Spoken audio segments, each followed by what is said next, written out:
Hello and welcome.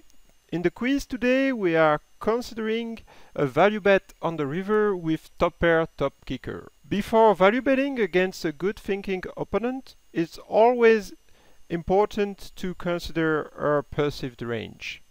What do we represent? What our opponent is putting us on? As usual, let's see how both players went there. So pre-flop, the flop was opened by player 3 on the cutoff, and hero elect just to call. What is perceived range at that point?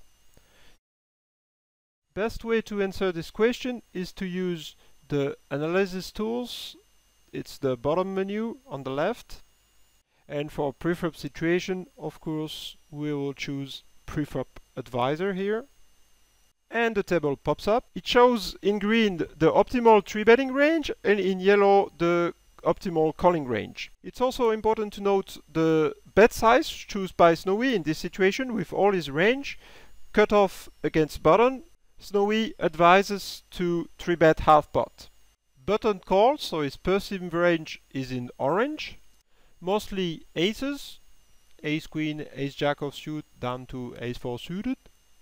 Small pairs and some suited connectors. Small blind folded and the big blind also defended. So now cutoff is against two players, and two players with very similar ranges. He's against a lot of small pairs, a lot of aces and a few suited connectors, because suited connectors are less likely combo wise. So when the flop came ace 4 deuce rainbow, at a first glance we can think it's a very good flop for the preflop riser for a continuation bet, but in this situation it's actually a very bad one. This is confirmed by range advisor, another tool from Snowie. If we select the cutoff action and then click on the button view ranges in the menu, Snowie doesn't like to see bet at all, only 11% in that situation. We can note that Snowie would check with two aces, both for protecting his checking range and for trapping, since it's very unlikely his opponent has something when he blocks two aces.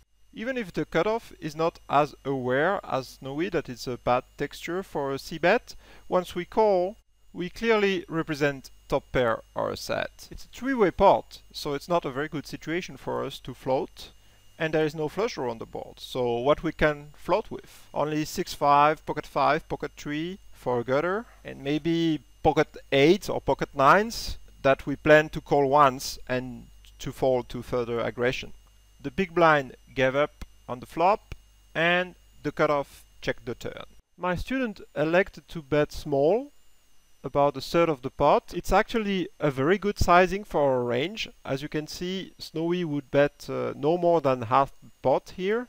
Why do we want to bet small? Well, we float the preflop riser in position on a very dry flop, and now we just want to put him on test. Villain can still be tricky and have a big hand, ace king, pocket aces. So a small bet doesn't take a lot of risks and suits perfectly all our range.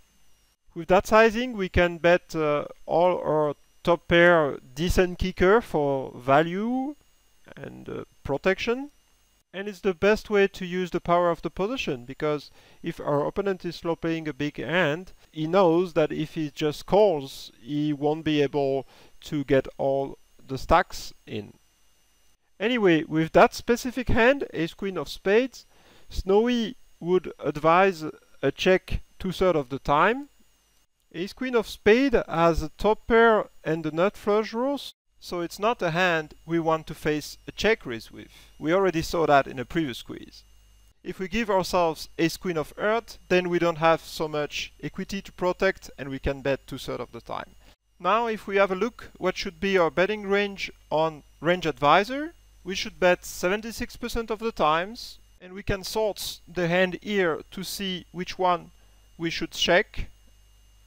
Yeah, mostly when we have top pair and a flush draw. For balancing purposes, as well as not value cut ourselves too much, we should also check 1 time out of 2 when we have aces with a bad kicker. Back to the hand, the cutoff check call the turn, and at that point we should be a bit worried. Our passive range is pretty much the same as on the flop. We represent top pair or a set, and our opponent is telling us, I don't care, I'm still calling you. So either he doesn't believe us, or either he has a plan with a draw or he slow play something. So far we are at the top of our top pair range, so let's see the river.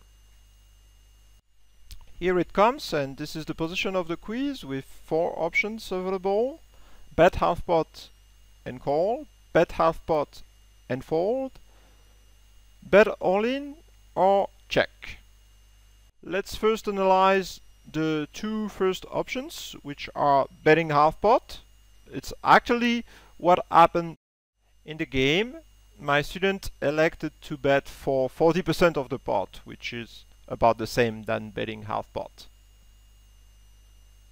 And he had to face a very tough decision since villain move all in. Well, we won't be able to know if cutoff was bluffing since my student decided to fold, and Snowie agrees on his decision. So according to Snowie, bet call, it's wrong.